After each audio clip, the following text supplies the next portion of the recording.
আসসালামু আলাইকুম, welcome to ইডুকাস্ট with Niamul. আজকে আমরা এসএসসি বায়োলজির চ্যাপ্টার 6-এর একদম শুরু থেকে শেষ পর্যন্ত খুব ভালোভাবে পড়ার চেষ্টা করব। কারণ শর্ট সিলেবাস বলো বা ফুল সিলেবাস বলো বা যে কোনো বোর্ডের সৃজনশীলের কথাই বলো, সেখানে অবশ্যই একটি সৃজনশীল এই অধ্যায় থেকে কমন পড়তে বাধ্য। তাই খাতা কলম নিয়ে রেডি হয়ে যাও, আজকে আমরা শুরু করে ফেলি। তাহলে সেদিক থেকে প্রথমেই আমাদের চ্যাপ্টারের নামটা সম্পর্কে আমরা একটু বোঝার চেষ্টা করব।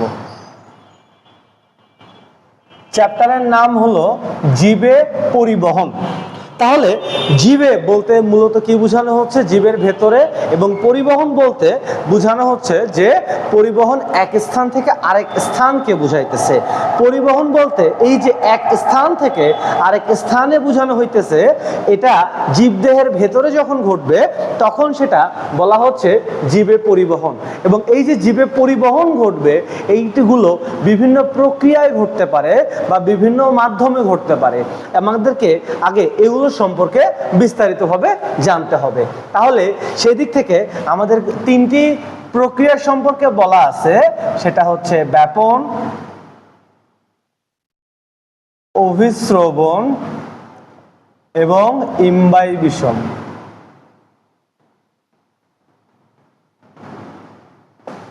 ব্যাপন, অভিস্রবণ, ইম্বাইবিশন, এই তিনটা প্রক্রিয়া মূলত উদ্ভিদ অংশের মধ্যে আলোচনা করা আছে। আমরা শুরুতেই ব্যাপন সম্পর্কে বিস্তারিতভাবে জানার চেষ্টা করি। ব্যাপন শব্দের অর্থটা হচ্ছে যে উচ্চ ঘনত্বের স্থান থেকে উচ্চ ঘনত্বের স্থান থেকে নিম্ন ঘনত্বের স্থান।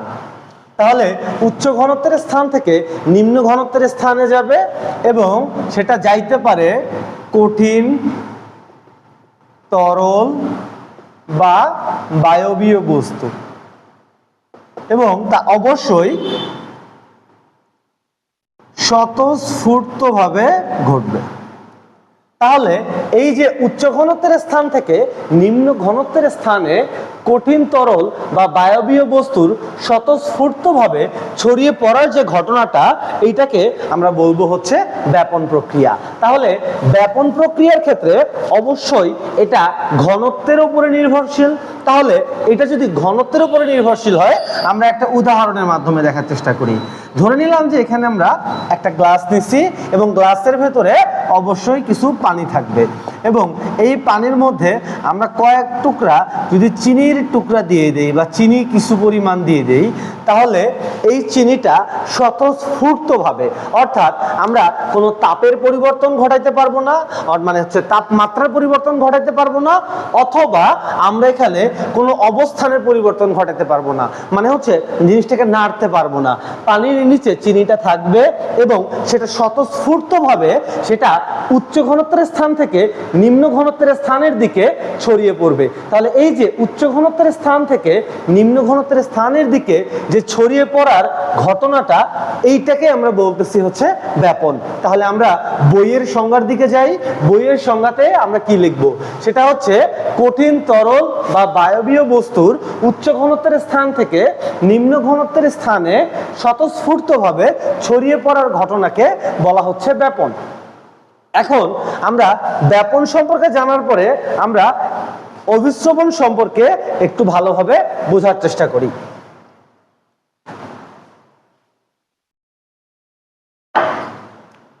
এরপরে আসবে হচ্ছে অভিস্রবণ। তাহলে ব্যাপন এবং অভিস্রবণ কথা হইতেছে, অভিস্রবণ ঘটনাটার ক্ষেত্রে আমাদেরকে কয়েকটা বেসিক জিনিস সম্পর্কে জানতে হবে। সেরকম একটা ঘটনা হচ্ছে দ্রবণ। দ্রবণের ক্ষেত্রে দুইটা অংশ থাকবে, একটা হচ্ছে দ্রব আর একটা হচ্ছে দ্রাবক। দ্রবণের ক্ষেত্রে যেটা থাকবে সেটা হচ্ছে চিনি, এবং দ্রাবকের ক্ষেত্রে যেটা থাকবে সেটা হচ্ছে পানি। অর্থাৎ আমরা পানি এবং চিনি বা পানি এবং লবণের যদি দ্রবণ তৈরি করি তাহলে দ্রব্য হিসেবে কাজ করবে হচ্ছে চিনি, এবং যদি দ্রাবক হিসেবে দেখি তাহলে সেটার ভূমিকা পালন করবে হচ্ছে পানি। এরপরে আমাদেরকে পর্দা সম্পর্কে একটু ভালোভাবে জানার চেষ্টা করতে হবে।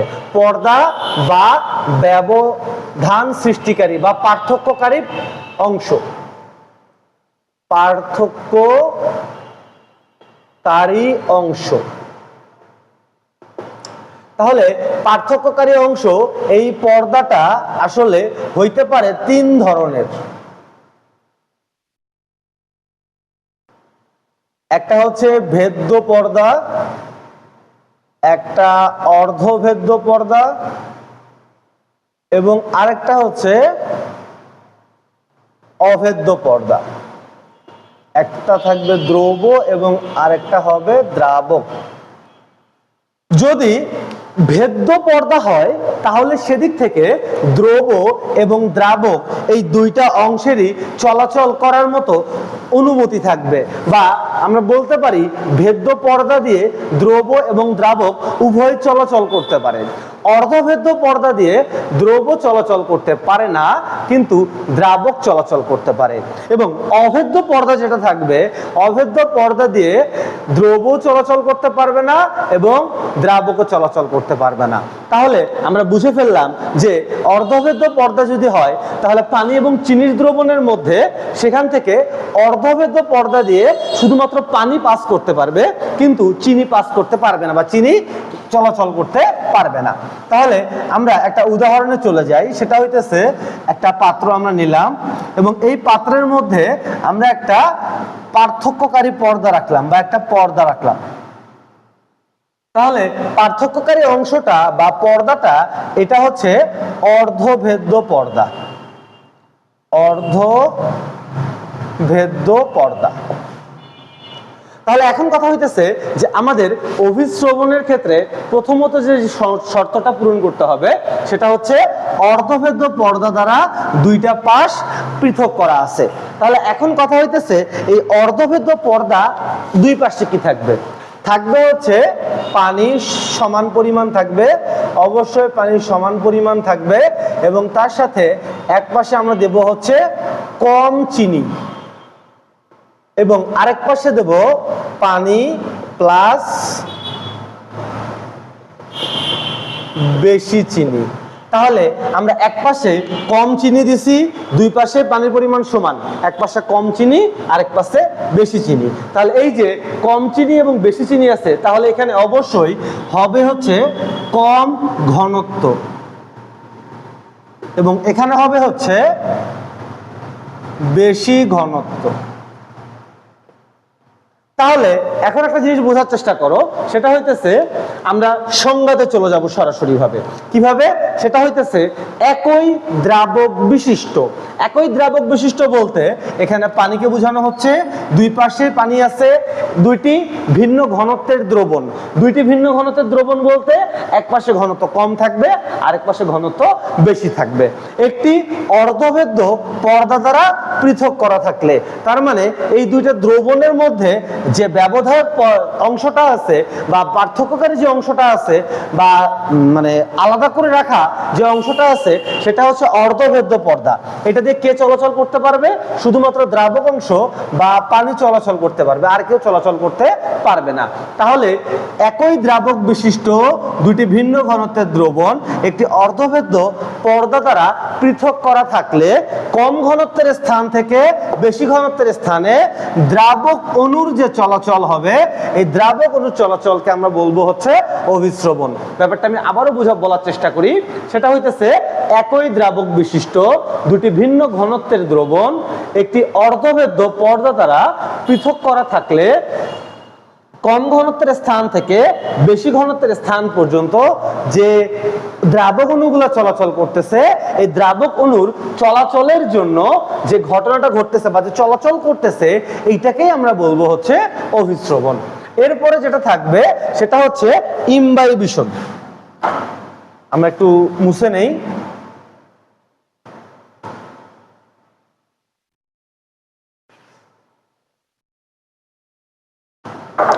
ইমবাইবিশন।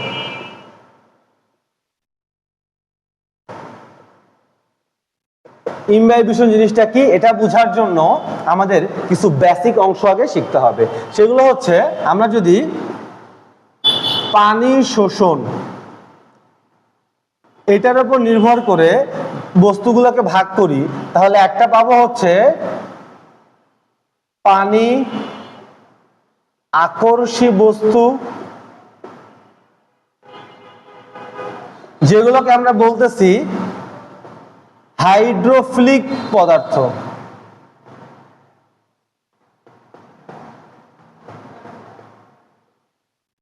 এবং আরেকটা থাকবে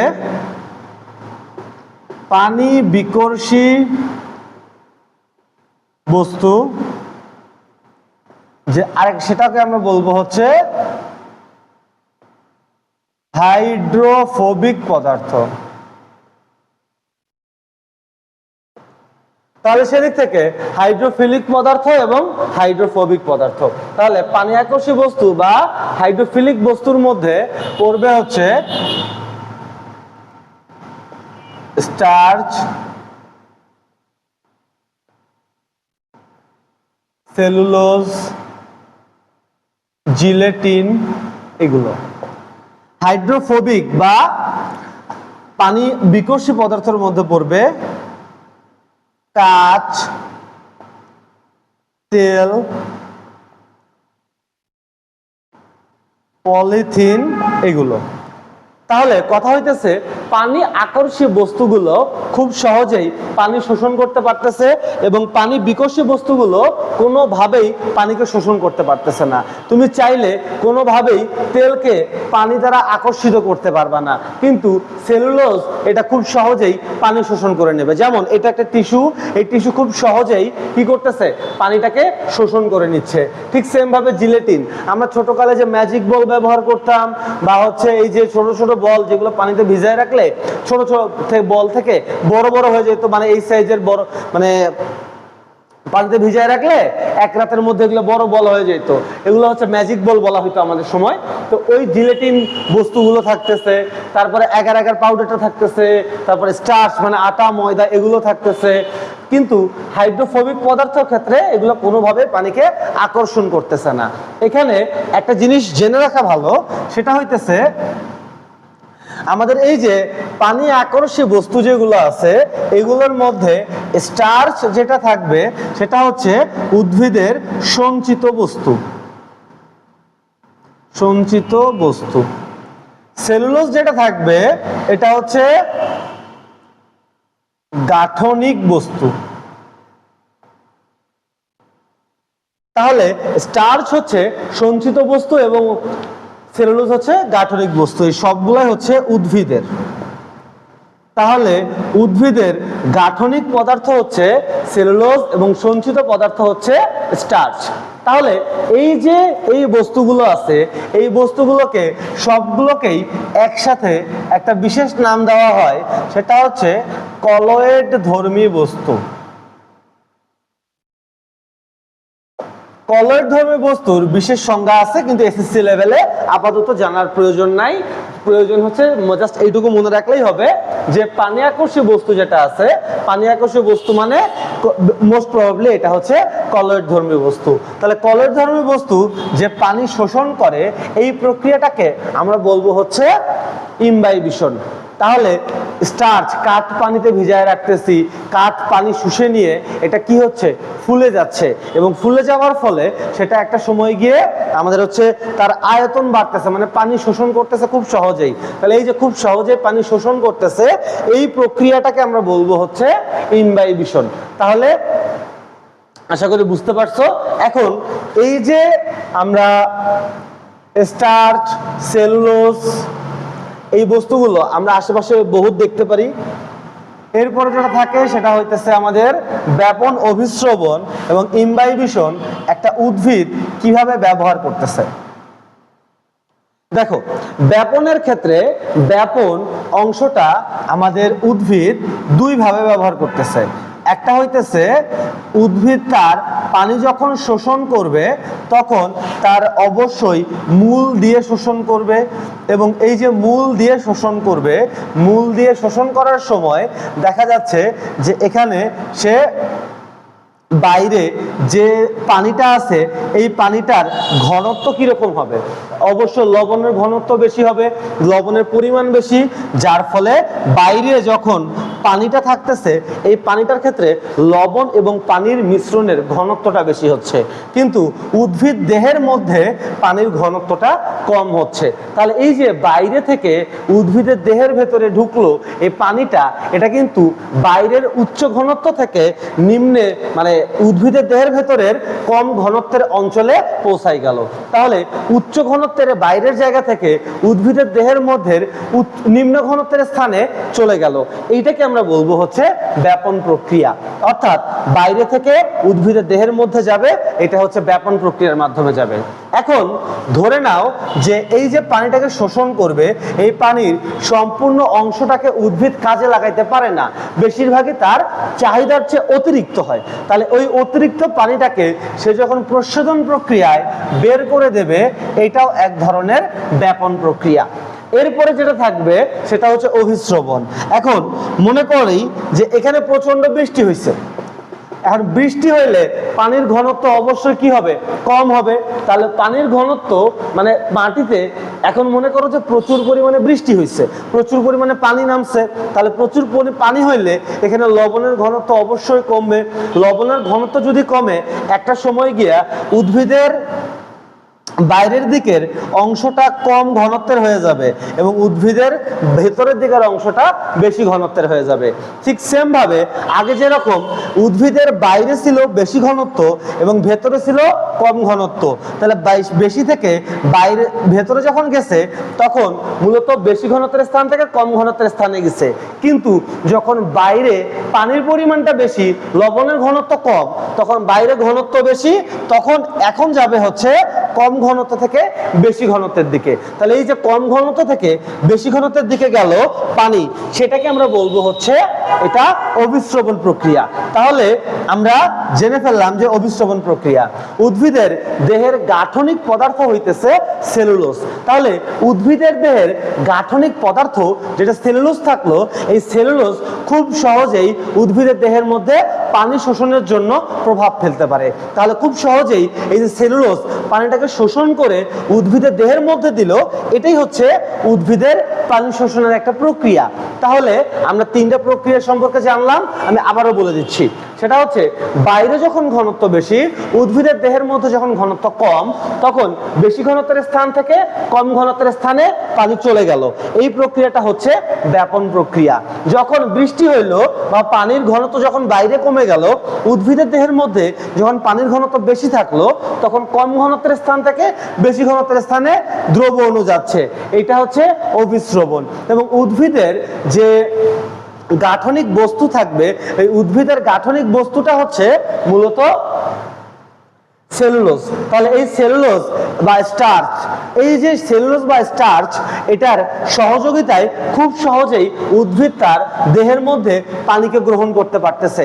তাহলে এই যে উদ্ভিদ খুব সহজেই তিনটা প্রক্রিয়াকে ব্যবহার করতে পারতেছে, এটা আমরা বুঝে ফেললাম। এখন পানি যে শোষণ করতেছে, বিভিন্ন উপায়ে পানি শোষণ করতে পারে, কিন্তু এই পানি শোষণটাকে আমরা দুই ভাগে ভাগ করতে পারি। একটা হচ্ছে নিষ্ক্রিয় শোষণ, আরেকটা হচ্ছে সক্রিয় শোষণ।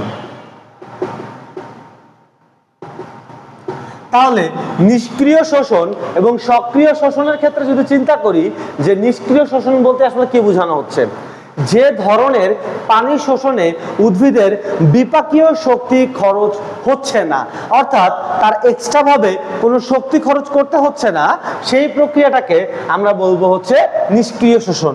কিন্তু যে ধরনের প্রক্রিয়ায় উদ্ভিদের পানি শোষণের জন্য এক্সট্রা শক্তি খরচ করতে হচ্ছে, এইটাকে আমরা বলবো হচ্ছে সক্রিয় শোষণ।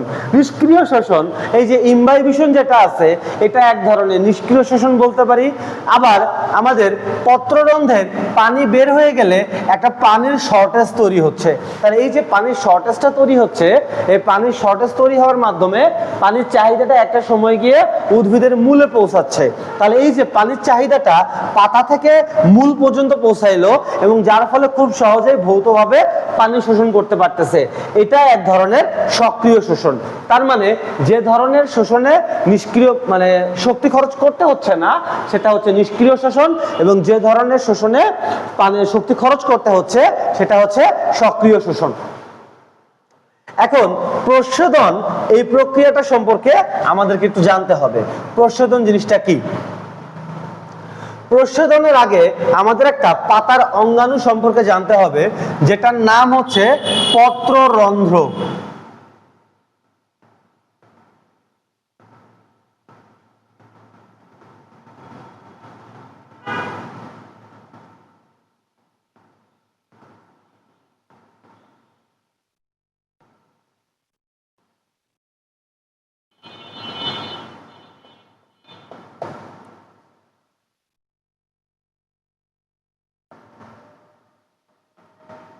এইটা হইতেছে পত্ররন্ধ্র,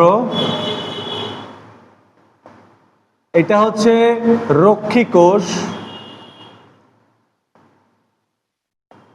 এবং এটা হচ্ছে সঙ্গী কোষ।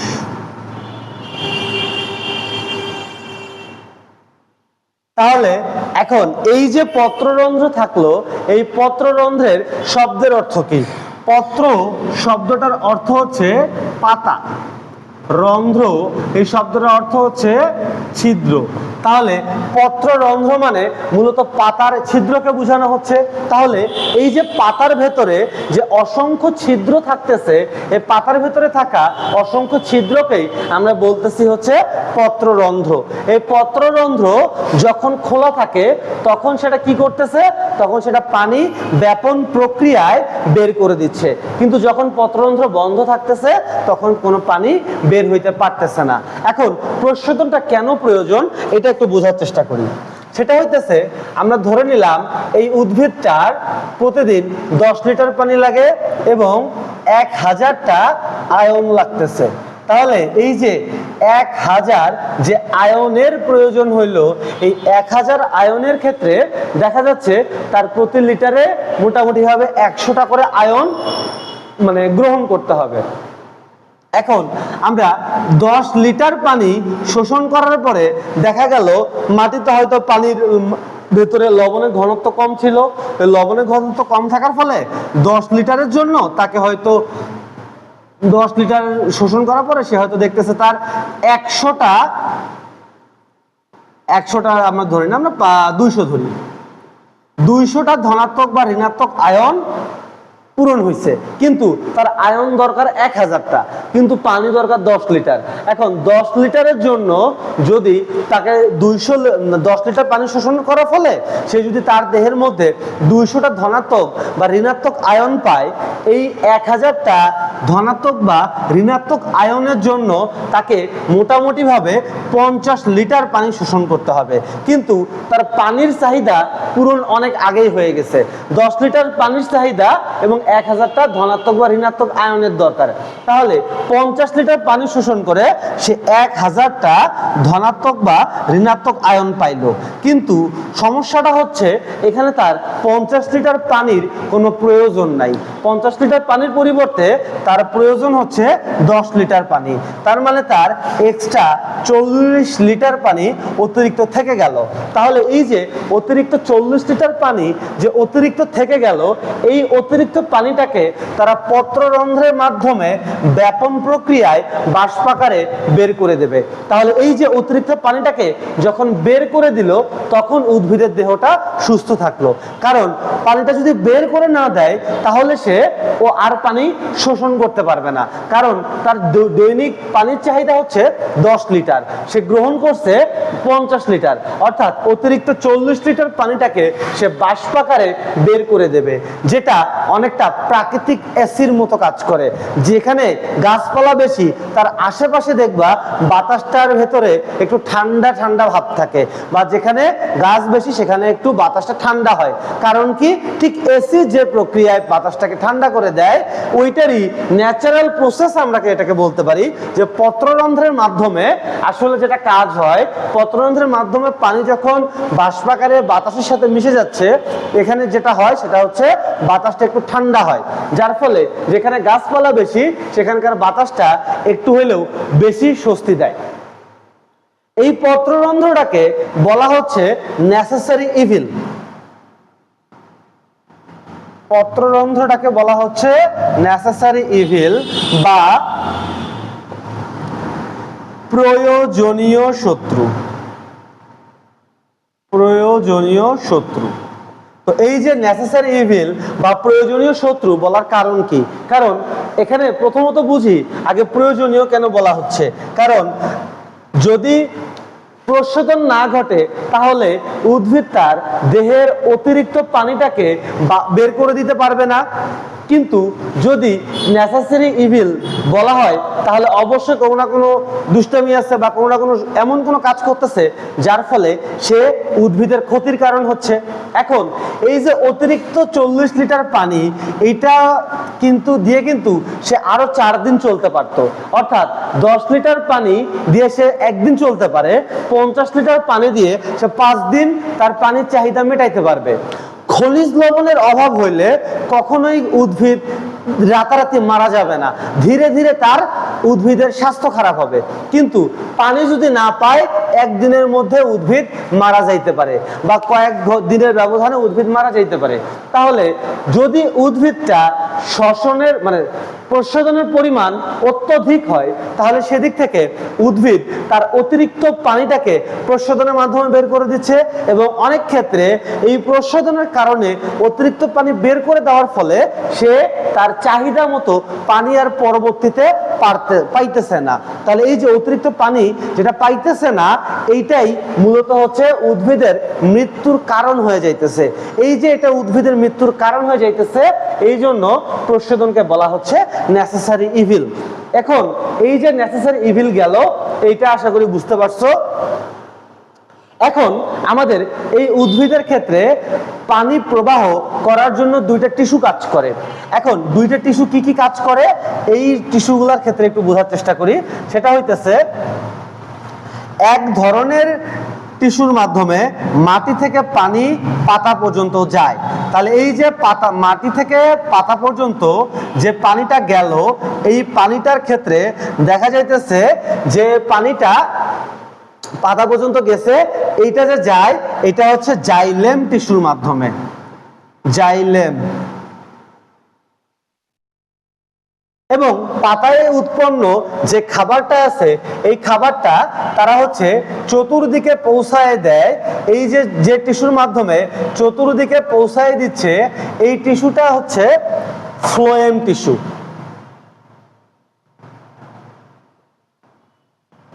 তাহলে এই যে জাইলেম এবং ফ্লোয়েম টিস্যুর মাধ্যমে উদ্ভিদ তার পানির পরিবহনটাকে বা তার দেহের পরিবহনটাকে বজায় রাখতেছে।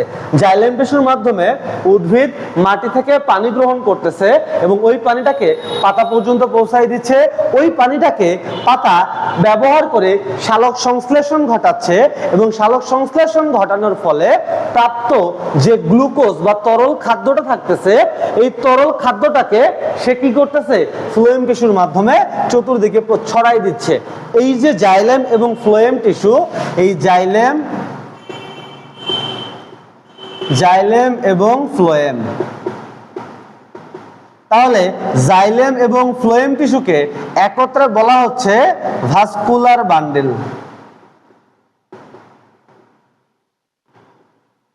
বা পরিবহন টিস্যুগুচ্ছ। পরিবহন টিস্যু। তাহলে এই যে পরিবহন টিস্যু যেটা থাকলো, এই পরিবহন টিস্যুটাই মূলত হচ্ছে জাইলেম এবং ফ্লোয়েম দুই ভাগে বিভক্ত।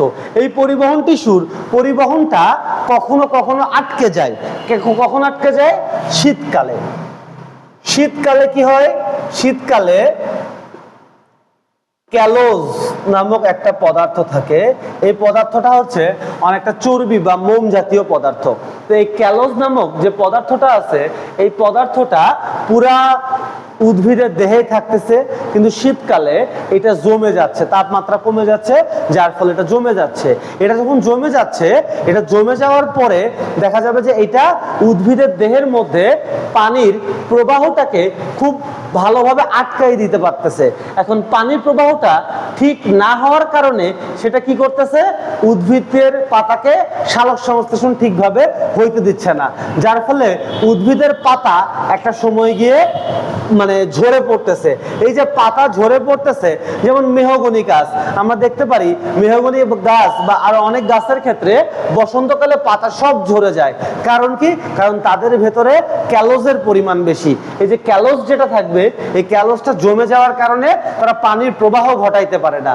যেহেতু পানির প্রবাহ ঘটাইতে পারে না, যার ফলে পাতা ঝরে যাচ্ছে, এইটাকে আমরা বলবো হচ্ছে উদ্ভিদের পত্র ঝরা উদ্ভিদ। মানে উদ্ভিদের সব উদ্ভিদ এরকম না, যাদের দেহে ক্যালোজের পরিমাণটা একটু বেশি থাকে, তাদের সেই উদ্ভিদের ক্ষেত্রে দেখা যায় যে পানি পরিবহনে সমস্যা সৃষ্টি হয়। এই যে পানি পরিবহনের সমস্যাটা সৃষ্টি হয়, এটা বিজ্ঞানী কার্টিস আবিষ্কার করছেন এবং প্রশোধনও বিজ্ঞানী কার্টিস আবিষ্কার করছেন। এই জন্য এই যে প্রশোধনকে নেসেসারি ইভিল যেটা বলছেন, এই নেসেসারি ইভিল বলছেন হচ্ছে বিজ্ঞানী কার্টিস। আশা করি বুঝতে পারছো।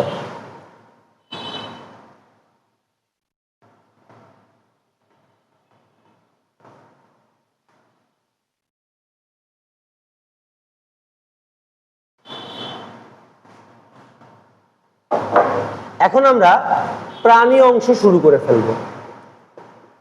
প্রাণী অংশের ক্ষেত্রে আমাদের জীবে পরিবহন প্রাণী অংশ যেটা আছে, এখানে প্রথমত বলি যে হচ্ছে মানব দেহ সম্পর্কেই বলা আছে। এখানে মানব দেহের যে সংবহন তন্ত্র আছে বা পরিবহনের যে তন্ত্রটা, পরিবহন বিষয়ক যে তন্ত্রটা, এটাকে সংবহন তন্ত্র বলা হচ্ছে। এই সংবহন তন্ত্রটা দুই ভাগে বিভক্ত। একটা হচ্ছে রক্ত সংবহন তন্ত্র এবং আরেকটা হচ্ছে লসিকা সংবহন তন্ত্র। একটা হচ্ছে রক্ত সংবহন তন্ত্র এবং আরেকটা হচ্ছে লসিকা সংবহন তন্ত্র। রক্ত সংবহন তন্ত্র আবার দুই ধরনের হইতে পারে। একটা হচ্ছে মুক্ত এবং আরেকটা হচ্ছে বদ্ধ। মুক্ত যেটা, এটা হচ্ছে রক্ত নালিকাবিহীন, এবং বদ্ধ যেটা, এটা হচ্ছে রক্ত নালিকা যুক্ত। তাহলে কথা হইতেছে আমাদের মূলত যে পড়াশোনা হবে রক্ত সংবহন তন্ত্র, সেটাও মূলত হচ্ছে আমাদের বদ্ধ সংবহন তন্ত্র নিয়ে। মুক্ত সংবহন তন্ত্র নিয়ে আমাদের সেইভাবে কোনো আলোচনা করা নেই। তাহলে রক্ত এবং লসিকার ক্ষেত্রে ফেরত আসি। রক্ত এবং লসিকার মধ্যে আমরা যদি বলি, রক্ত হচ্ছে এক ধরনের ঈষৎ ক্ষারীয় লবণাক্ত তরল যোজক টিস্যু। তরল যোজক টিস্যু কাদেরকে বলবো? যাদের কোষে বা যে টিস্যুগুলাতে মাতৃকার পরিমাণ অত্যধিক পরিমাণে থাকবে, সেগুলোকে আমরা বলবো হচ্ছে যোজক টিস্যু। এবং আরেকটা থাকবে হচ্ছে লসিকা সংবহন তন্ত্র। লসিকা হচ্ছে একটা টিস্যুর গ্যাপে গ্যাপে যে তরলগুলো থাকবে। এই লসিকাটা আমরা বলতে পারি যে আমাদের বডির সেকেন্ড ব্লাড। কারণ কি? কারণ হচ্ছে আমাদের বডিতে কিছু পরিবহন থাকে যেগুলো রক্ত করতে পারে না। তার ভেতরে অন্যতম একটা উপাদান হচ্ছে চর্বিকণা। এই চর্বিকণাকে পরিবহনের জন্য লসিকা কাজ করে থাকে। লসিকা কিভাবে কাজ করে? আমাদের যে কোষ আছে, এই কোষের ভেতরে দেখা যাচ্ছে যে চর্বিকণা কোনোভাবে ঢুকতে পারবে না, কিন্তু যখন লসিকা যায়, এটা চর্বিকণা লসিকা এটাকে একটা ছদ্মবেশ দিয়ে দিচ্ছে, চর্বি কণাটাকে লসিকা একটা ছদ্মবেশ দিয়ে দেয়। ছদ্মবেশ দিয়ে দেওয়ার পরে সেটাকে কোষের ভেতরে ঢুকায় এবং ঢুকানোর পরে লসিকাটা আবার বের হয়ে আসে, কিন্তু চর্বিটা ভেতরে থেকে যাচ্ছে। তাহলে এই যে চর্বিটা ভেতরে থেকে যাচ্ছে, এই চর্বিটা কি করতেছে? এই চর্বিটাকে মূলত লসিকা কোষের ভেতরে ঢুকতে গেলে একটা ছদ্মবেশ ধারণ করতে সহযোগিতা করতেছে। তার মানে আমাদের টিস্যুর গ্যাপে গ্যাপে চর্বি যে সংবহনটা এটা করে হচ্ছে লসিকা। রক্ত এবং লসিকার ভেতরে খুব বেশি পার্থক্য নাই, মূল পার্থক্যটা হচ্ছে পরিবহনে। রক্তর প্রধান উপাদান হচ্ছে লোহিত রক্তকণিকা। এই লোহিত রক্তকণিকা বাদে বাকি যে উপাদানগুলো আছে, এই উপাদানগুলো কম বেশি সবগুলো লসিকার ভেতরে পাওয়া যায়, কিন্তু একমাত্র রক্তের যে লোহিত রক্তকণিকা সেটা শুধুমাত্র লসিকার ক্ষেত্রে পাওয়া যায় না। আশা করি বুঝতে পারছো। এখন আমরা হচ্ছে রক্ত নিয়ে পড়াশোনা করবো। এখন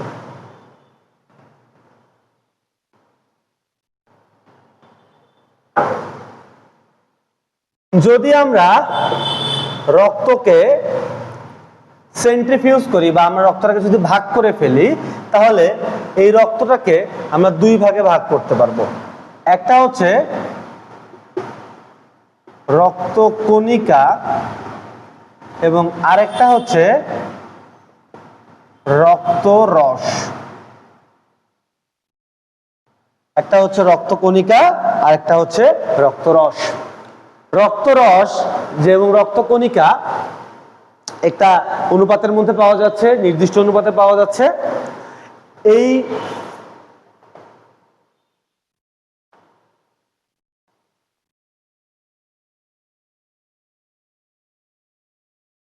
রক্তকণিকা যেটা থাকতেছে, এই রক্তকণিকাটা পুরা 100% রক্তের মধ্যে প্রায় 45 ভাগ পাওয়া যাইতেছে এবং রক্তরস পাওয়া যাচ্ছে প্রায় 55 ভাগ। অর্থাৎ বেশিরভাগই হচ্ছে রক্তরস, মানে একটা মেজরিটি পার্ট হচ্ছে রক্তরস থাকে। এখন রক্তকণিকা যেটা আছে, এই রক্তকণিকা আবার হচ্ছে তিন ভাগে বিভক্ত। একটা হচ্ছে আরবিসি বা লোহিত রক্তকণিকা,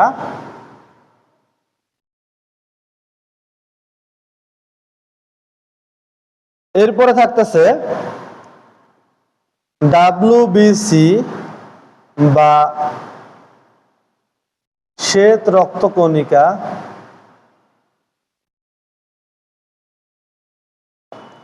আরেকটা থাকতেছে অনুচক্রিকা। তাহলে এটা গেল এই যে রক্তকণিকা, এই রক্তকণিকা তিন ভাগে বিভক্ত। আরবিসি বা লোহিত রক্তকণিকা আমরা এগুলো সম্পর্কে ডিটেলসে পড়বো। ডাব্লিউবিসি বা শ্বেত রক্তকণিকা এবং আরেকটা থাকতেছে অনুচক্রিকা। রক্তরস যেটা আছে, এই রক্তরসটাকে আমরা দুই ভাগে ভাগ করতে পারি। একটা হচ্ছে পানি, এই পানির পরিমাণটা হচ্ছে 92%, এবং আরেকটা থাকবে সেটা হচ্ছে জৈব এবং অজৈব বস্তু। অজৈব বস্তু এটা থাকবে হচ্ছে 8%।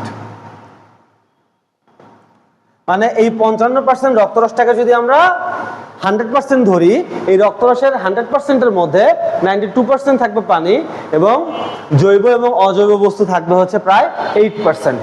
তাহলে আমরা এই বিষয়টা সম্পর্কে জানলাম। এখন আমরা রক্তরস সম্পর্কে আগে জানার চেষ্টা করি। এই জৈব এবং অজৈব বস্তুর মধ্যে কি কি থাকতেছে।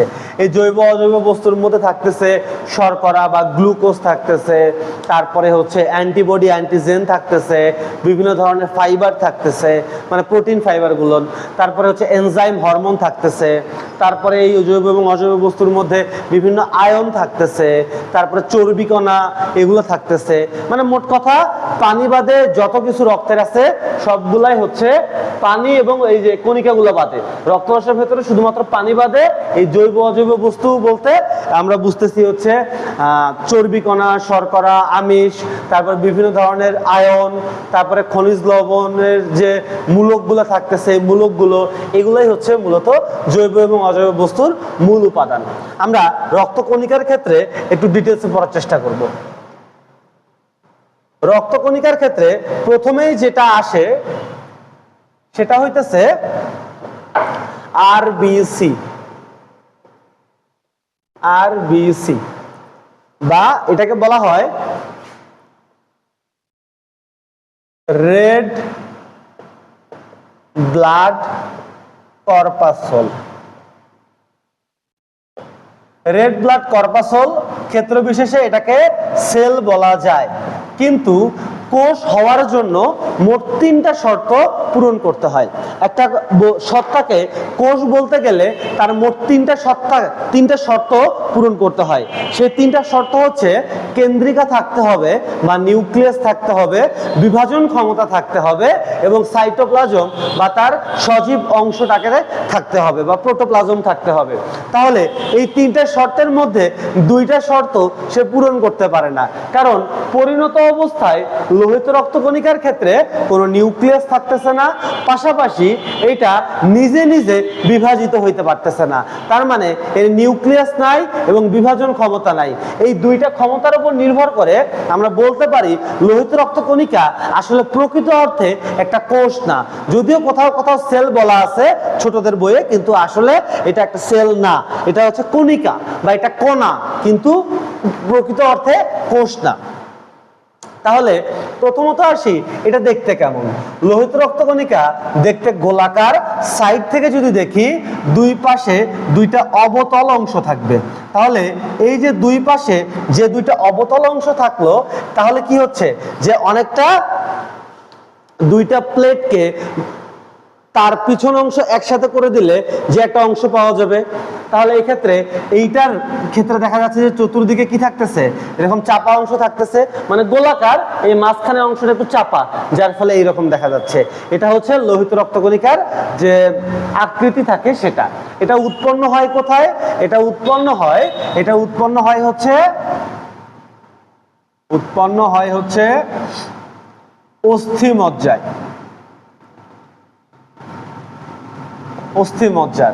অস্থিমজ্জার স্টেম কোষে। তাহলে অস্থিমজ্জার স্টেম কোষে আমরা পাইতেছি হচ্ছে লোহিত রক্তকণিকা, যেগুলো প্রতিনিয়ত উৎপন্ন হচ্ছে এবং উৎপন্ন হওয়ার পরে এগুলা রক্ত প্রবাহের সাথে মিশে যাচ্ছে এবং আমাদের শরীরে কাজ করতেছে। এদের মূল উপাদান বা মূল কাজ কি? এদের মূল উপাদান হচ্ছে হিমোগ্লোবিন। এই হিমোগ্লোবিন হচ্ছে এক ধরনের শ্বাসরঞ্জক। এটাকে কেন শ্বাসরঞ্জক বলা হচ্ছে? কারণ রঞ্জক শব্দের অর্থ হচ্ছে রং। আমরা রক্তর ক্ষেত্রে রক্তর রং কি? রক্তের রং অবশ্যই লাল। এই লাল রংটা আসে হচ্ছে মূলত হিমোগ্লোবিন থেকে। হিমোগ্লোবিনে 2টা অংশ থাকে, একটা হচ্ছে হিম আর একটা আছে গ্লোবিউলিন। হিম অংশটা আসতেছে আয়রন থাকে, সেই জন্য যদি কারো রক্ত শূন্যতা হয় তখন তাকে বলা হয় আয়রন জাতীয় খাবারগুলোকে বেশি বেশি পরিমাণে খাইতে। তাহলে কি হবে? তার শরীরে আয়রনের সাপ্লাইটা বাড়বে।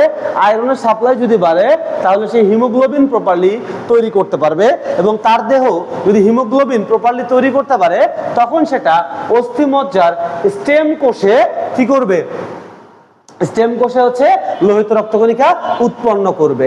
এই লোহিত রক্তকণিকা উৎপন্ন হওয়ার জন্য একটা হরমোন লাগে, এই হরমোনটার নাম হচ্ছে এরিথ্রোপোয়েটিন।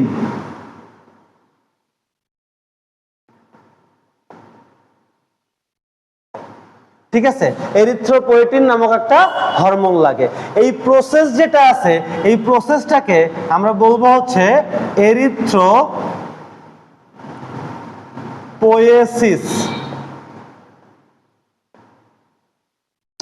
এরিথ্রোপোয়েটিন এবং এরিথ্রোপোয়েসিস। এবং এই যে আরবিসি বা রেড ব্লাড কর্পাসল, এটার আরেকটা নাম হইতেছে এরিথ্রোসাইট। এরিথ্রো শব্দের অর্থ হচ্ছে লাল বা লোহিত, লোহাযুক্ত লাল, এবং সাইট শব্দের অর্থ হচ্ছে কোষ, অর্থাৎ এরিথ্রোসাইট শব্দের অর্থ হচ্ছে লাল কোষ। তাহলে আমরা বলতে পারি এখানে নামগুলোর সাথে একটা মিল পাবা, সেটা হইতেছে এরিথ্রোসাইট বা লোহিত রক্তকণিকা উৎপন্ন হওয়ার যে প্রক্রিয়াটা, এই প্রক্রিয়াটাকে বলা হচ্ছে এরিথ্রোপোয়েসিস, এবং এই এরিথ্রোপোয়েসিস চলার জন্য যে হরমোনটা লাগে সেই হরমোনটার নাম হচ্ছে এরিথ্রোপোয়েটিন। এই এরিথ্রোপোয়েটিন আসে হচ্ছে বৃক্ক থেকে।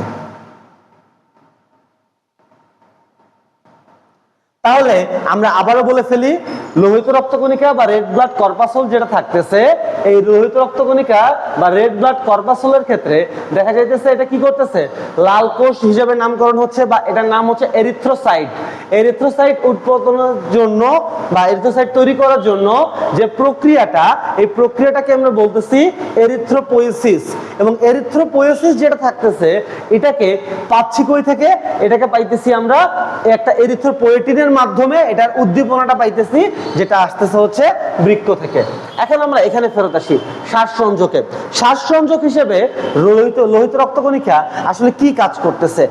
শ্বাস সংযোগ হিসেবে কাজ করতেছে যেটা, সেটা হইতেছে আমাদের ফুসফুস যেটা থাকতেছে, ফুসফুস যেটা থাকতেছে এই ফুসফুস থেকে অক্সিজেন আনার কাজ, কোষ পর্যন্ত আনার কাজ করতেছে হচ্ছে লোহিত রক্তকণিকা। কিভাবে করতেছে? মূলত এখানে মানে এইখানে অক্সিজেনটা বাইরে থেকে আসলো, আসার পর হিমোগ্লোবিন আমাদের শরীরের ভেতরেই থাকবে। হিমোগ্লোবিন এবং অক্সিজেন মিলে অক্সি হিমোগ্লোবিন তৈরি করলো। অক্সি হিমোগ্লোবিন তৈরি করার পরে এটা কোষের ভেতরে যাবে এবং কোষের ভেতরে অক্সিজেনটাকে প্রবেশ করাই দেবে। অক্সিজেনটাকে কোষের ভেতরে প্রবেশ করাই দেওয়ার পরে এটা আবার কোষ থেকে হিমোগ্লোবিন হিসেবেই বের হয়ে যাবে। তার মানে কি হচ্ছে, এই হিমোগ্লোবিনটা বারবার ফুসফুসে যায়, অক্সিজেনকে রাসায়নিকভাবে নিজের সাথে বাঁধে এবং বাঁধার পরে সেটাকে কি করতেছে, কোষ পর্যন্ত পৌঁছাই দিচ্ছে, দিয়ে সে আবার কি হচ্ছে, মুক্ত হয়ে যাচ্ছে। এই যে শ্বাস প্রশ্বাসের ক্ষেত্রে আমরা যে অক্সিজেনটাকে গ্রহণ করি, এই রঙিন অংশ বা হিমোগ্লোবিন অংশটা যেহেতু এই শ্বাসের প্রশ্বাসের কাজ করতেছে, মানে মূল মেকানিজমটা করে দিচ্ছে, এই জন্য এটাকে বলা হচ্ছে শ্বাস রঞ্জক। এখন আমরা চলে যাব হচ্ছে শ্বেত রক্তকণিকাতে।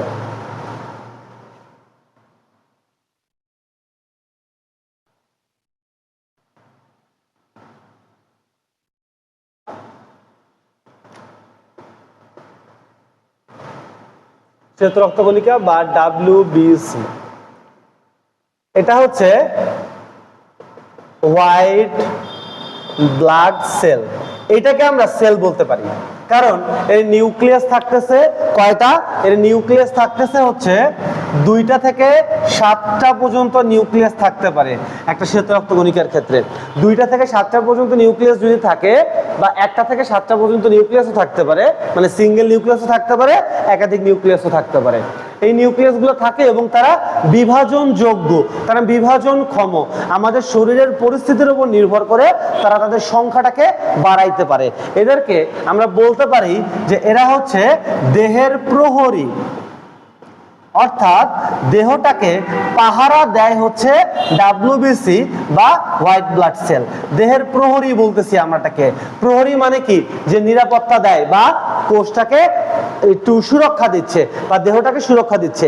এই যে দেহটাকে সুরক্ষা দিচ্ছে, এই জন্য আমরা এটাকে বলতেছি দেহের প্রহরী। তাহলে দেহের প্রহরী বলতে কি বোঝানো হচ্ছে? বোঝানো হচ্ছে যে দেহটাকে সুরক্ষা দিচ্ছে কিভাবে, একটা প্রক্রিয়ার মাধ্যমে।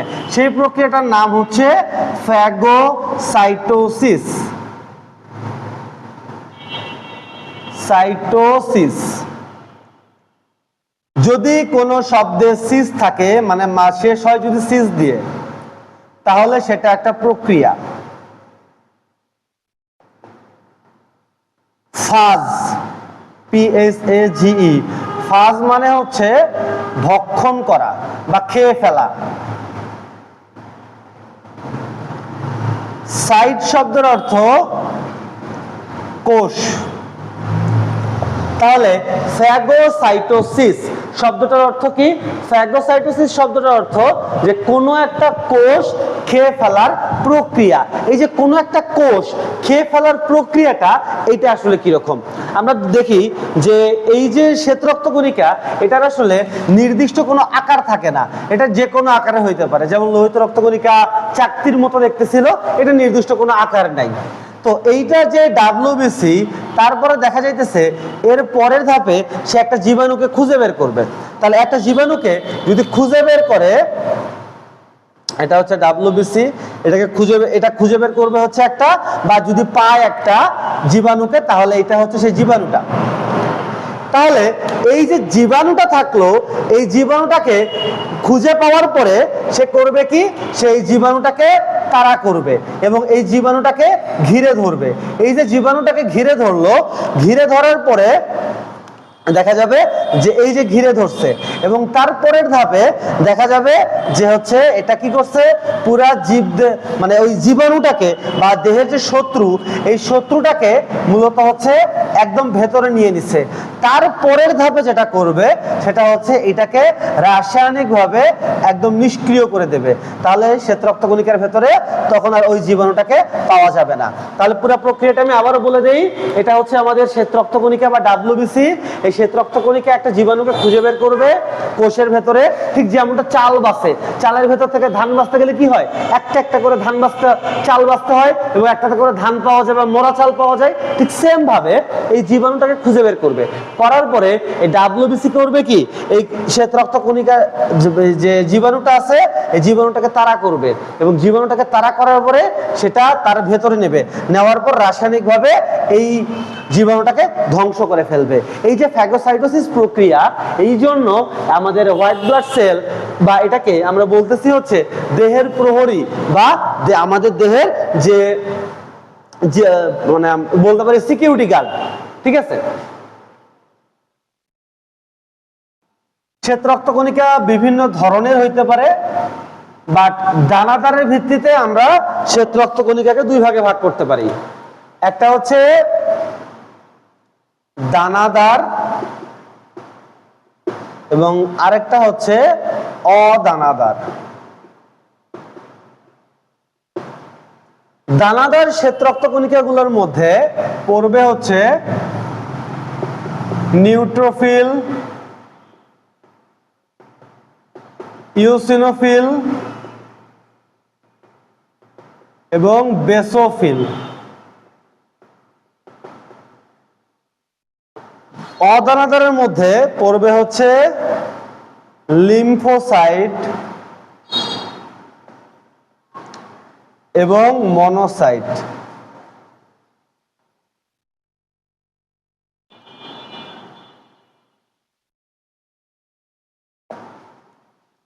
নিউট্রোফিল, ইওসিনোফিল, বেসোফিল এরা সবাই খুব ভালোভাবে আমাদের শরীরে বিভিন্ন ধরনের কাজ করে থাকে। তার ভেতরে সবচেয়ে গুরুত্বপূর্ণর মধ্যে একটা হইতেছে আমাদের বেসোফিলের কাজ। বেসোফিল যেটা করে সেটা হচ্ছে হেপারিন নিঃসরণ করে।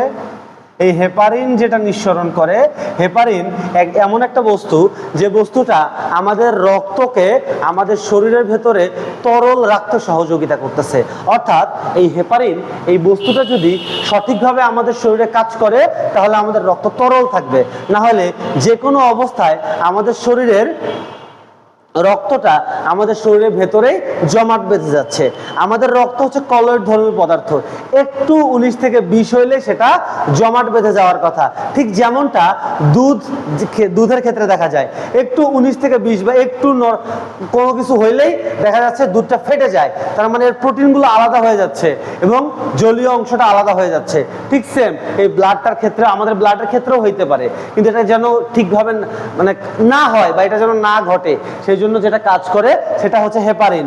কোথাও একটা কেটে গেলে দেখবা যে ওইখানে উপরের রক্তটা জমাট বেঁধে গেছে, এই যে উপরের রক্তটা জমাট বেঁধে যায়, বাতাসের সংস্পর্শে এই হেপারিন নিষ্ক্রিয় হয়ে যায়। তাহলে বাতাসের সংস্পর্শে যখন হেপারিন নিষ্ক্রিয় হয়ে গেল তখন তো রক্তটাকে আর সহজে করা যাচ্ছে না, মানে তরল রাখা যাচ্ছে না, তখন সেটা খুব সহজেই জমাট বেঁধে যাচ্ছে।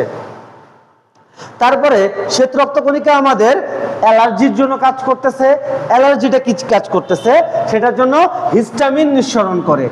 এই শ্বেত রক্তকণিকা আমাদের ইওসিনোফিল এবং নিউট্রোফিল দেখা যাচ্ছে যে আমাদের হিস্টামিন নিঃসরণ করতেছে।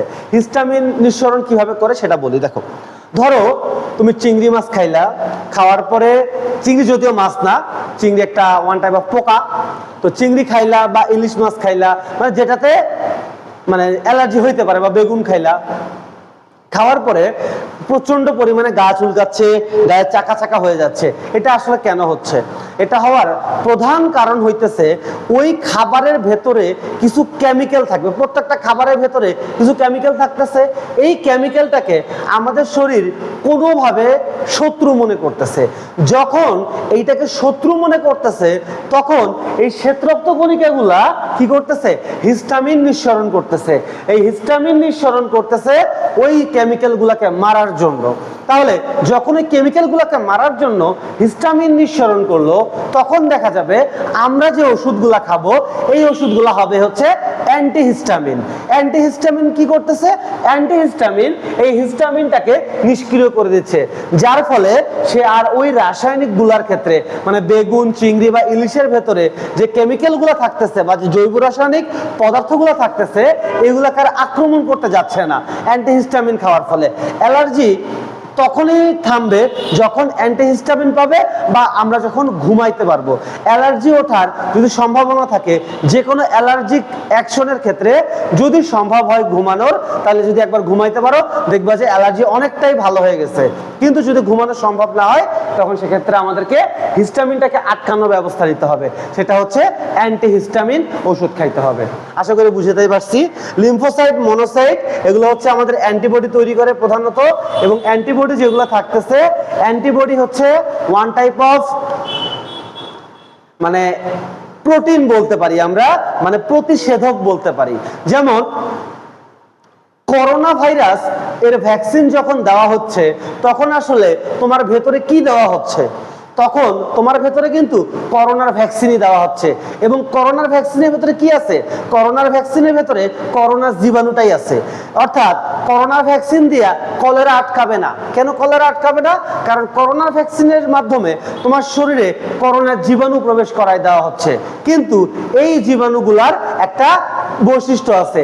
এই জীবাণুগুলা তোমার শরীরের ভেতরে গিয়া শুধুমাত্র এই যে ডাব্লিউবিসি বা শ্বেতরক্ত কণিকা, এগুলোর সাথে পরিচিত হবে আর মাইর খাবে, ঠিক আছে? কিন্তু এগুলা সংখ্যা বৃদ্ধি করতে পারবে না। তাহলে এই যে ভ্যাকসিনটা, এই ভ্যাকসিন যে রোগের ভ্যাকসিন, সেই রোগেরই জীবাণু দেওয়া থাকে, কিন্তু ওই জীবাণুগুলা কি অবস্থায় থাকতেছে? নিষ্ক্রিয় অবস্থায় থাকতেছে। মানে একটা নির্দিষ্ট পরিমাণ জীবাণু তোমার শরীরের ভেতরে দেওয়া হইলো, এবং ওই জীবাণুগুলোকে তোমার শরীর চিনে রাখলো। চিনে করলো কি? অ্যান্টিবডি তৈরি করে রাখলো। এই যে অ্যান্টিবডিটা যখন ওই জীবাণুকে পাবে, তখন ধরে সাইজ করে দেবে, মানে মেরে ফেলবে। এটা হচ্ছে অ্যান্টিবডির মেকানিজম। কিন্তু সে কলেরার জীবাণুকে শত্রু মনে করবে না। করোনার ভ্যাকসিন দিয়া শুধু করোনাই আটকাবে, টাইফয়েডের ভ্যাকসিন দিয়ে টাইফয়েড, মানে মোট কথা একটা রোগের জীবাণুর ভ্যাকসিন দিয়ে আর একটা রোগ আটকানো সম্ভব না, কারণ নির্দিষ্ট রোগের জীবাণু দিয়ে ওই রোগের ভ্যাকসিন তৈরি করা হচ্ছে। আশা করি বুঝাইতে পারছি। এরপরে যে রক্তকণিকাটা নিয়ে কাজ করব আমরা, বা যে পড়ব, সেটা হইতেছে অনুচক্রিকা।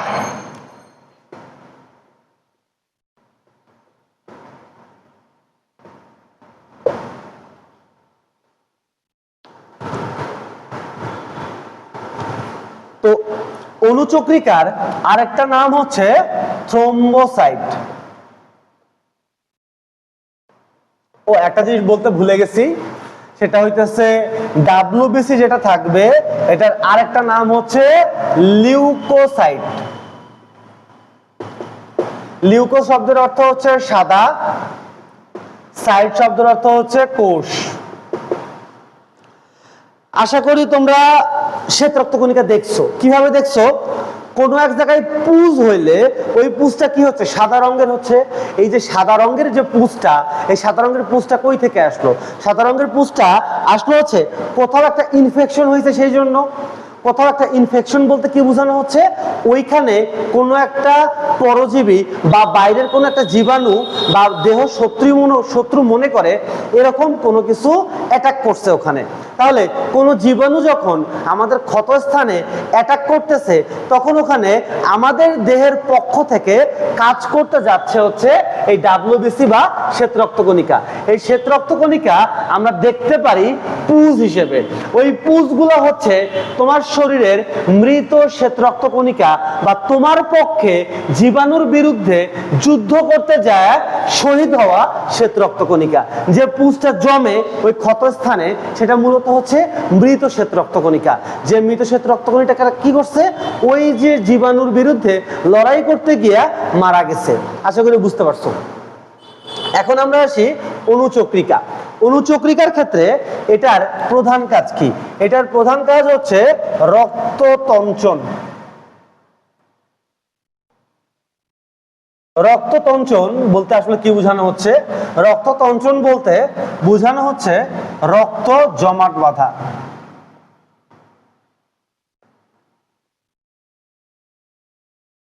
রক্ত জমাট বাঁধার মূল প্রসিডিউরটা কি আগে এটা বলি। সেটা হইতেছে, ধরে নাও যে এটা একটা নল, ধরলাম যে এটা একটা নল, এই নলের ভেতর দিয়ে তরল প্রবাহিত হইতেছে। তো এই নলের ভেতর দিয়ে যদি একটা ছিদ্র তৈরি হয় তাহলে অবশ্যই একটা কি থাকবে, প্রেসার থাকবে, কারণ এদিক দিয়ে প্রবাহিত হচ্ছে। এই প্রেসারটা কি হবে, এদিক দিয়ে তখন ব্লিডিং হচ্ছে বা এদিক দিয়ে তখন তরলটা বের হয়ে যাচ্ছে। এখন আমি যদি এই রক্তটাকে বাইরে থেকে কোনো একটা প্লেট দিয়ে আটকানোর চেষ্টা করি তাহলে কি করতে হচ্ছে? তাহলে চাপ যত বাড়বে এই প্লেটটা তত দুর্বল হবে। কেন দুর্বল হবে? কারণ সে চাপ দেবে এই দিকে, রক্ত চাপ দেবে এই দিকে। মানে এটা যদি রক্তনালী হয় এবং রক্তনালী যদি ছিদ্র হয়ে যায় তাহলে বাইরের দিক থেকে এই প্লেটটা বা এই টেপটা বা কোনোভাবে যে একটা লেয়ার তৈরি করে দেই, যে রক্তটা বের হওয়াটা আটকাইতে চাচ্ছে, সে কি করতেছে, সে হচ্ছে এই লেয়ারটার বাইরে থেকে একটা চাপ দিচ্ছে যেটা রক্তের প্রেসারের বিরুদ্ধে কাজ করতেছে। কিন্তু যদি ভেতর দিক দিয়ে একটা প্লেট তৈরি করে দেওয়া যায় তাহলে সেক্ষেত্রে কি হবে? ভেতর দিক দিয়ে একটা প্লেট যদি তৈরি করে দেওয়া হয় তাহলে রক্ত যত দ্রুত প্রবাহিত হবে তত চাপ বাড়বে এবং প্লেটটা তত স্থায়ী হবে। বাইরের দিক থেকে প্লেট দেওয়া হচ্ছে, ভেতরের দিক থেকে তার বাধা দেওয়াটা কি হচ্ছে, ভালো হচ্ছে। তার মানে আমরা বলতে পারি যে অনেক ক্ষেত্রে চালের বস্তা যদি ফুটা হয়ে যায়, চালের বস্তা ফুটা হয়ে গেলে ওটাকে বাইরে থেকে আটকানোর চেয়ে ভেতর থেকে যদি কিছু একটা দেওয়া যায়, ভেতরে যদি কিছু একটা দেওয়া যায় তাহলে এই বস্তাটা খুব সহজে লিক করে না। চালের বস্তা যদি ফুটা হয়ে যায় তাহলে সেক্ষেত্রে দেখবা যে নিচে কিছু একটা দেওয়া হয় যেন ওই ফুটাতে চালটা বের না হয়। কিন্তু বাইরে থেকে যদি দিতে চাও তাহলে ঠিক একটা ভালো কাজ করবা না বা খুব একটা ভালো ফলাফল পাবা না। ঠিক সেম মেকানিজম আমাদের রক্ততঞ্চনের ক্ষেত্রে। রক্ততঞ্চনের ক্ষেত্রে কয়েকটা ধাপ আছে, আমরা একটু লিখে নেব। এগুলা লিখে লিখে এটা বুঝতে হবে আমাদেরকে। রক্ততঞ্চনের প্রথম ধাপ হইতেছে ক্ষতস্থান সৃষ্টি। ওই ক্ষতস্থান যে সৃষ্টি হবে, এই ক্ষতস্থান সৃষ্টির মাধ্যমে এখানে কয়েকটা ঘটনা ঘটবে। বাতাস প্রবেশ করতেছে, কখনো কখনো দেখবা ধারালো ব্লেড বা ধারালো চাকু নিয়ে কাজ করার পরে যখন তুমি হাত ধুইতে গেছো তোমার হাত জ্বলতেছে কিন্তু হাতে কোনো ব্লিডিং হয়নি বা হাতে কোনো হচ্ছে তোমার মানে রক্ত দেখা যাচ্ছে না, কিন্তু হাত জ্বলতেছে। ওই জ্বলা স্থানে গিয়া তুমি দেখতে পারো যে একটা সময় গিয়ে কি হচ্ছে, ওই স্থানে কোনো না কোনো ভাবে কেটে গেছে বা খুব হালকা করে কেটে গেছে। অর্থাৎ কেটে গেছে তার মানে ওইখানে স্নায়ু কোষে গিয়ে পানিটা আঘাত করতেছে, যে যার কারণে তোমার জ্বলতেছে, কিন্তু মানে রক্তকণিকা কাটে নাই, যার ফলে ব্লিডিং হয় নাই। কোন একটা জায়গায় ক্ষতস্থান সৃষ্টি হয়েছে তার মানে সেটা বাতাসের সংস্পর্শে আসবে। বাতাসের সংস্পর্শে যদি আসে তাহলে সেখানে অবশ্যই হেপারিন নিষ্ক্রিয় হবে। ঠিক আছে, হেপারিন নিষ্ক্রিয় হবে। তাহলে কোন জায়গায় ক্ষতস্থান সৃষ্টি হইলো এবং সৃষ্টি হওয়ার পরে সেখানে হেপারিনটা নিষ্ক্রিয় হয়ে যাবে। যখন হেপারিনটা নিষ্ক্রিয় হয়ে গেল, হেপারিনটা নিষ্ক্রিয় হওয়ার সাথে সাথে আরেকটা কাজ ঘটবে, সেটা হচ্ছে থ্রোম্বোপ্লাস্টিন নামে একটা রাসায়নিক প্রোটিন, এটা সক্রিয় হয়ে যাবে। এই থ্রোম্বোপ্লাস্টিন নামে সক্রিয় উপাদানটা এটা আরেকটা কাজ করবে, এটা হচ্ছে প্রথম ধাপ। যদি কোথাও ক্ষতস্থান সৃষ্টি হয় তখন সেক্ষেত্রে দেখা যাবে হেপারিন নিষ্ক্রিয় হয়ে যাচ্ছে এবং থ্রম্বোপ্লাস্টিন সক্রিয় হয়ে যাচ্ছে। এটা একটা প্রোটিন। এই থ্রম্বোপ্লাস্টিন যেটা করবে সেটা হচ্ছে নিষ্ক্রিয় প্রোথ্রম্বিন। নিষ্ক্রিয় প্রোথ্রম্বিন, এই নিষ্ক্রিয় প্রোথ্রম্বিনকে সক্রিয় থ্রম্বিনে পরিণত করবে। সক্রিয়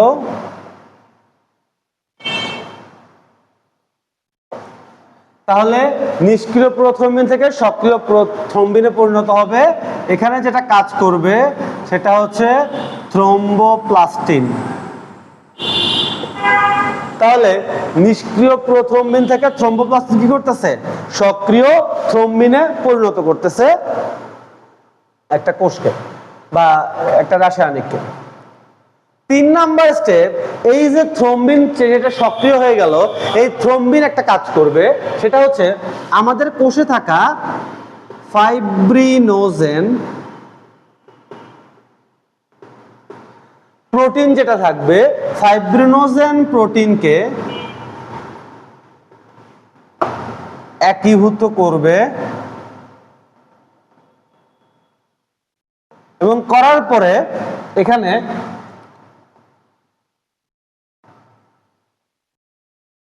ফাইব্রিন মনোমার তৈরি করবে। তাহলে ফাইব্রিন মনোমার কিরকম? এটা হচ্ছে সুতার মতো অংশ।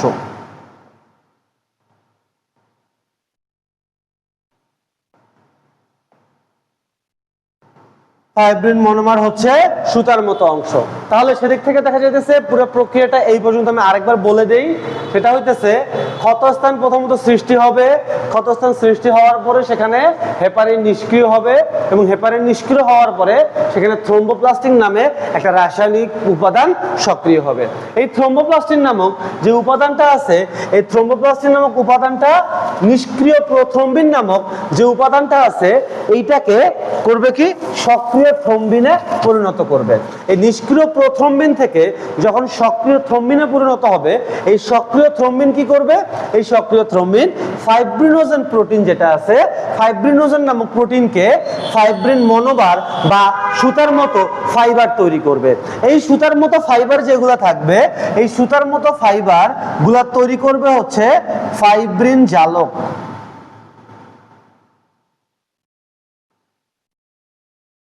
ফাইব্রিন জালক।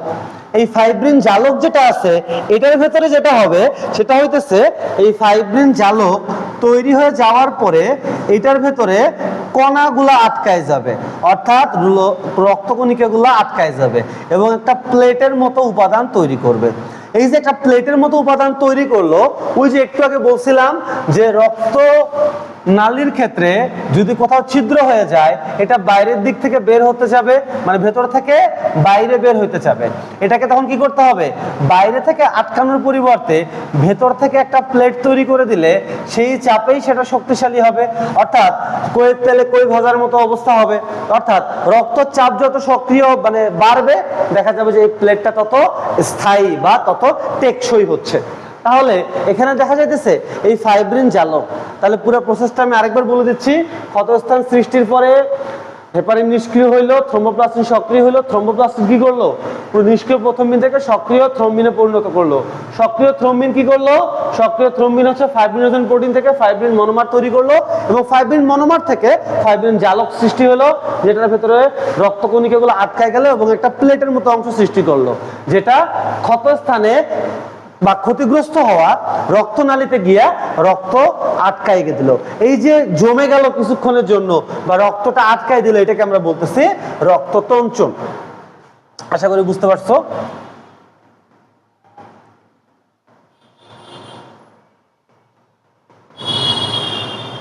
এরপরে আমরা যে টপিকটা নিয়ে কাজ করব সেটা হচ্ছে ব্লাড গ্রুপ।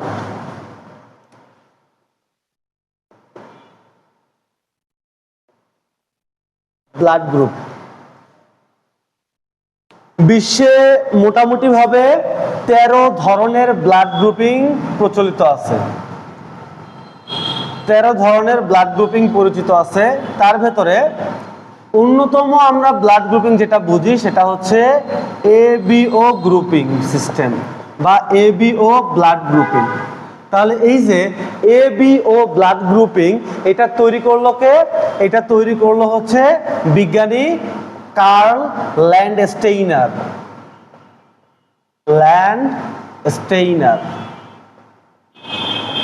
কার্ল ল্যান্ডস্টেইনার কি করতেছে? এই Karl Landsteiner ABO blood grouping তৈরি করতেছে, যে এই এবিও ব্লাড গ্রুপিংটা তৈরি করার ফলে এই ব্লাড গ্রুপিংটাই আমরা প্রচলিত ব্লাড গ্রুপিং হিসেবে চিনতেছি। তাহলে এই যে ব্লাড গ্রুপিংটা, এই ব্লাড গ্রুপিং এর ক্ষেত্রে আসলে কি ঘটে এটা মাথায় রাখবা যে ব্লাড গ্রুপিং যেটা থাকতেছে এটা হইতেছে অ্যান্টিজেন ভিত্তিক ব্লাড গ্রুপিং। অ্যান্টিজেন ভিত্তিক ব্লাড গ্রুপিং। তাহলে এই যে অ্যান্টিজেন ভিত্তিক ব্লাড গ্রুপিং, সো অ্যান্টিজেনটাকে আগে জানতে হবে। অ্যান্টিজেন জিনিসটা কি? অ্যান্টিজেন যে জিনিসটা আছে, এই অ্যান্টিজেনটা তৈরি হবে হচ্ছে আমাদের লোহিত রক্তকণিকা বা আরবিসি এর কোষ ঝিল্লিতে।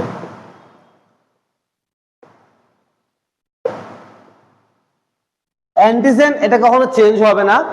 তো অ্যান্টিজেন যেটা আছে এটা আরবিসি এর কোষ ঝিল্লিতে তৈরি হবে। এরপরে যেটা থাকবে সেটা হচ্ছে অ্যান্টিবডি। এটা হচ্ছে ডাব্লিউবিসি থেকে প্রস্তুত হবে।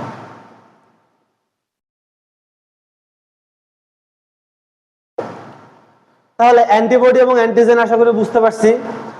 মাথায় রাখো, যদি একটা অ্যান্টিজেন হয় এ, তাহলে সেটাকে কখনোই এ অ্যান্টিবডির সাথে আসতে দেওয়া যাবে না। আসতে দিলেই ঢুসুম ঢুসুম তারা রক্তটাকে জমাট বাঁধায় ফেলবে। অর্থাৎ আমরা কি বলতেছিলাম যে নির্দিষ্ট অ্যান্টিজেনের বিরুদ্ধে নির্দিষ্ট অ্যান্টিবডি কাজ করে। অর্থাৎ আমরা যে পড়তেছিলাম যে করোনার ভ্যাকসিন শুধু করোনার জীবাণুকে আটকাইতে পারবে, অন্য কোনো রোগের জীবাণুকে আটকাইতে পারবে না, কারণ সে আমাদের বডিতে শুধু করোনার জীবাণুর বিরুদ্ধেই অ্যান্টিবডি তৈরি করতে সক্ষম। ঠিক সেম ভাবে এখানে এ অ্যান্টিজেন যেটা আছে, এই এ অ্যান্টিজেনের বিরুদ্ধে কাজ করতে পারবে এ অ্যান্টিবডি। বি অ্যান্টিজেন যদি থাকে তাহলে বি অ্যান্টিজেনের বিরুদ্ধে কাজ করতে পারবে বি অ্যান্টিবডি।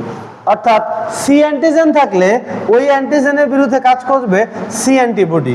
কখনোই সি অ্যান্টিবডি বি অ্যান্টিজেনকে অ্যাটাক করতে যাবে না, বা সি অ্যান্টিবডি কখনোই এ অ্যান্টিজেনকে অ্যাটাক করতে যাবে না। সেম ভাবে এ অ্যান্টিজেন কখনোই এ অ্যান্টিবডি কখনোই বি অ্যান্টিজেনকে মানে অ্যাটাক করবে না, বা এ অ্যান্টিবডি কখনোই সি অ্যান্টিজেনকে মানে আক্রমণ করবে না। এ অ্যান্টিবডি শুধু আক্রমণ করবে হচ্ছে এ অ্যান্টিজেনকে, বি অ্যান্টিবডি আক্রমণ করবে শুধু বি অ্যান্টিজেনকে, সি অ্যান্টিবডি আক্রমণ করবে শুধু সি অ্যান্টিজেনকে। এই যে এ অ্যান্টিজেন বা বি অ্যান্টিজেন, তার মানে কি নির্দিষ্ট অ্যান্টিজেনকে অ্যাটাক করে নির্দিষ্ট অ্যান্টিবডি। আশা করি বুঝতে পারছো। এখন আমরা ব্লাড গ্রুপিং এর ক্ষেত্রে চলে যাই। ব্লাড গ্রুপিং এর ক্ষেত্রে আমরা দেখতে পারি যে প্রথমে লিখি গ্রুপ,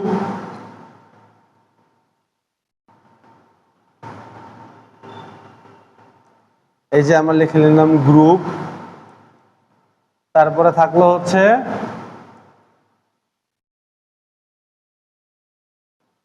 অ্যান্টিবডি, লিখি এখানে অ্যান্টিবডি, এবং এখানে হচ্ছে অ্যান্টিজেন। আমি আগেই বলে দিয়েছি ব্লাড গ্রুপিংটা কি ভিত্তিক? অ্যান্টিজেন ভিত্তিক। তাহলে ব্লাড গ্রুপ যদি এ হয় তাহলে অ্যান্টিজেনও থাকবে এ, ব্লাড গ্রুপ যদি বি হয় অ্যান্টিজেন থাকবে বি, ব্লাড গ্রুপ যদি 0 হয় বা এ বি হয় তাহলে সেক্ষেত্রে অ্যান্টিজেন থাকবে এ এবং বি। ব্লাড গ্রুপ যদি 0 হয় বা ও গ্রুপ হয় তাহলে সেক্ষেত্রে কোনো অ্যান্টিজেন থাকবে না।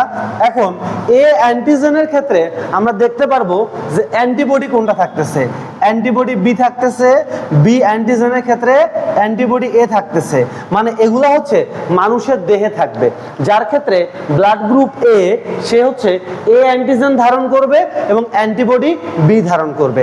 যদি আমরা বি গ্রুপের ক্ষেত্রে ধরি সে অ্যান্টিজেন বি ধারণ করবে এবং অ্যান্টিবডি এ ধারণ করবে। যদি এখানে বি অ্যান্টিবডি থাকতো তাহলে নিজের রক্তের কারণেই ওই মানুষটা নিজেই মারা যাইতো। তাহলে সেদিক থেকে দেখা যাইতেছে এখানে কোনো অ্যান্টিবডি থাকবে না এবং এখানে এ অ্যান্টিবডি এবং বি অ্যান্টিবডি দুইটাই থাকবে। আশা করি বুঝতে পারছো। তাহলে এখন এই পর্যন্ত যদি ক্লিয়ার থাকে তাহলে আমরা এখন একটু বোঝার চেষ্টা করি যে হচ্ছে আমাদের আরএইচ ফ্যাক্টর বা রেসাস ফ্যাক্টরটা কিভাবে কাজ করে। আরএইচ ফ্যাক্টর, আরএইচ ফ্যাক্টর বা রেসাস ফ্যাক্টরের ক্ষেত্রে একটা জিনিস মিস্টেক হয়ে গেছে, সেটা হচ্ছে সার্বজনীন দাতা এবং সার্বজনীন গ্রহীতা। সবসময় দাতার ক্ষেত্রে অ্যান্টিজেন অ্যাক্টিভ থাকবে কিন্তু অ্যান্টিবডি অ্যাক্টিভ থাকবে না। তার মানে আমরা লিখে নেই যেটা হচ্ছে ডোনার, তার ক্ষেত্রে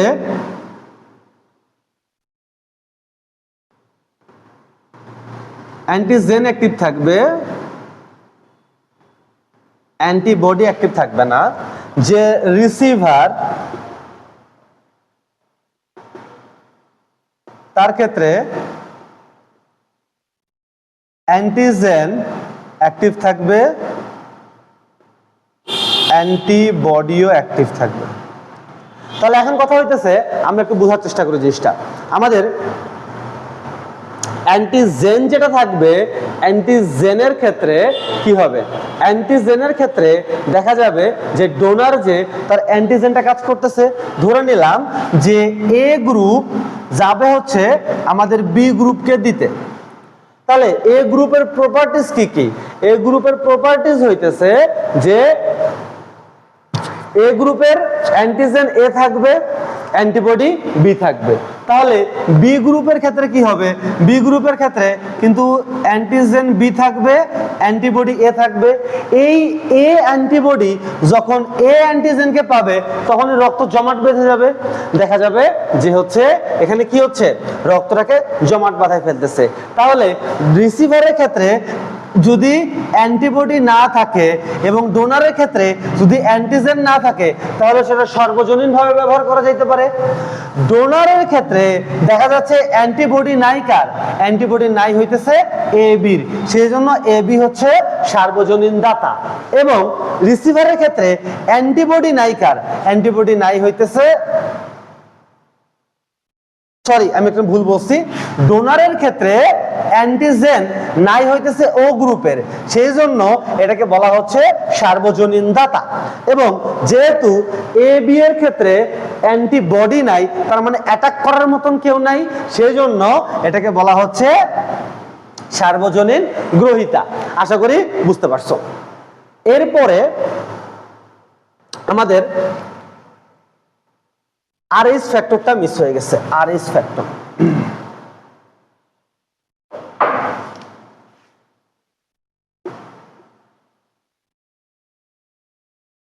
আরএইচ ফ্যাক্টরটার ক্ষেত্রে আরএইচ ফ্যাক্টর এটা হচ্ছে মূলত বানরের নাম।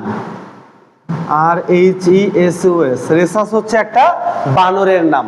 এই যে বানর যেটা থাকবে, কার্ল ল্যান্ডস্টেইনার যে বিজ্ঞানী আছে ইনি করছে কি, ইনি রেসাস বানরের ক্ষেত্রে ব্লাড গ্রুপ টেস্ট করছে।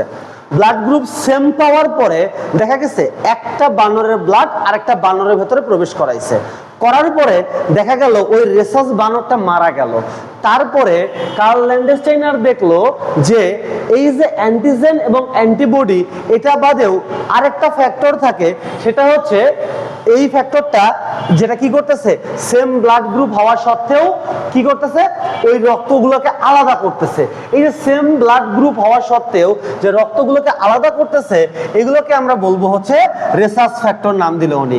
এই রেসাস ফ্যাক্টর যাদের ক্ষেত্রে থাকবে তারা হবে হচ্ছে পজিটিভ গ্রুপ, যাদের ক্ষেত্রে থাকবে না তারা হবে হচ্ছে নেগেটিভ গ্রুপ।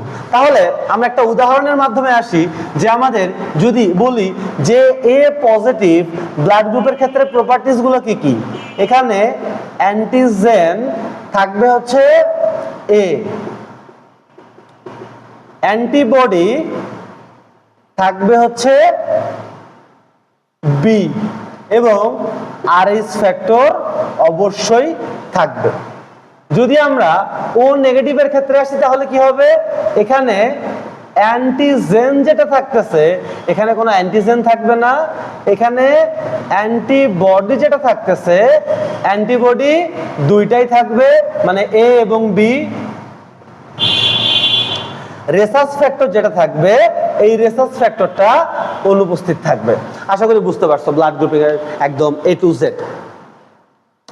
এরপরে আমাদের যে টপিকটা নিয়ে আমরা কাজ করব সেটা হচ্ছে আমাদের হৃৎপিণ্ড বা যেটাকে বলতেছি হৃদয়। এই ক্লাসটা সম্ভবত 1 ঘন্টার বেশি হয়ে গেছে। আমরা এর পরের ক্লাসে আরো ডিটেলস ভাবে এই অধ্যায়ের বাকি অংশটা দিয়ে দিচ্ছি, কারণ এই অধ্যায়টা অনেক বড়, মোটামুটি ভাবে অনেকক্ষণ লাগবে। আর চেষ্টা করব যথেষ্ট বেসিক দিয়ে তোমাদেরকে পড়ানোর। এর পরের যে পার্টটা, এই পরের পার্টে আমরা হার্ট থেকে শুরু করে ফেলবো, কারণ এই ভিডিওটা অনেক লম্বা হয়ে যাচ্ছে। ধন্যবাদ। এর পরের ভিডিওতে আমন্ত্রণ রইল।